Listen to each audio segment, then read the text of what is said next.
गुरु प्यारी सात संगत जी रूहानी मार्ग में आप सभी का स्वागत है जी। सात संगत जी, आज हम बात करेंगे उन 5 विकारों की जो कि भजन सिमरन में हम सभी की बाधा बनते हैं जी।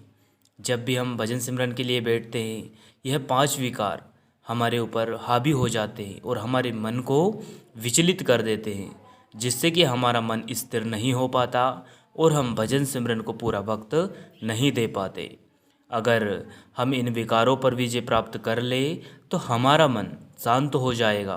वो शांत होकर वहाँ उस कुल मालिक के भक्ति में लीन होकर हमें उस कुल मालिक के सचखंड घर निज वतन तक पहुँचाने तक वहाँ शुमर करना नहीं छोड़ेगा। तो चलिए हम चलते हैं आगे।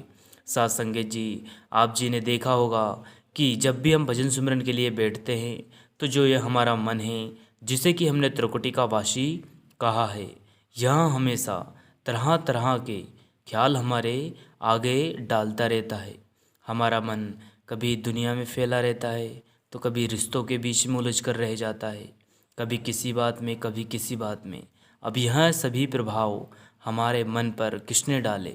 यह सभी प्रभाव हमारे मन पर इन 5 विकारों ने ही डाले हैं, जिनमें से पहला विकार है काम, दूसरा है क्रोध, तीसरा है मोह, चौथा है लोभ, पांचवा है अहंकार। काम, क्रोध, लोभ, मोह, अहंकार, ये पांचों विकार हमारे मन पर हावी हो जाते हैं, जिससे कि हमारा मन विचलित हो जाता है। और जब मन विचलित होता है तो यहाँ कभी भी चाह कर भी उस मालिक की भक्ति नहीं कर पाता। जब जब यह मन मालिक की भक्ति में बैठेगा, यह पांचों विकार उस पर हावी हो जाएंगे और उस पर इस तरह का प्रभाव डालेंगे कि यह विचलित होकर अपने निज वतन पहुंचने के मार्ग से भटक जाएगा। अगर आप जी देखेंगे कि हमारे मन पर ये 5 विकार हावी हो रहे हैं तो आपको क्या करना चाहिए? तो इसलिए इसके लिए आपको हमारे कुल मालिक, हमारे सद्गुरु ने जो युक्ति बताई है, उस हिसाब से हमें भजन सुमरन करते रहना है और कभी भी भजन सुमरन को छोड़ना नहीं है। यह धीरे धीरे 5 नाम का जो सुमरन है उसे करते रहेंगे तो यह पांचों विकार धीरे धीरे अपने आप शांत हो जाएंगे जी।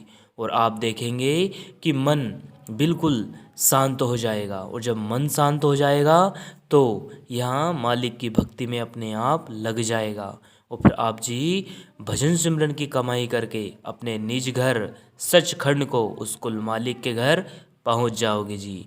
इसके लिए आपको नित्य नेम से भजन सिमरन करना है जी। साथ संगत जी, इसी के साथ हम अपनी वाणी को विराम देते हैं। फिर मिलते हैं किसी और वीडियो में। तब तक आप जी अपना और अपनों का ध्यान रखें। धन्यवाद। सद्गुरु आप सभी पर मेहर बनाए रखे। शुक्रिया।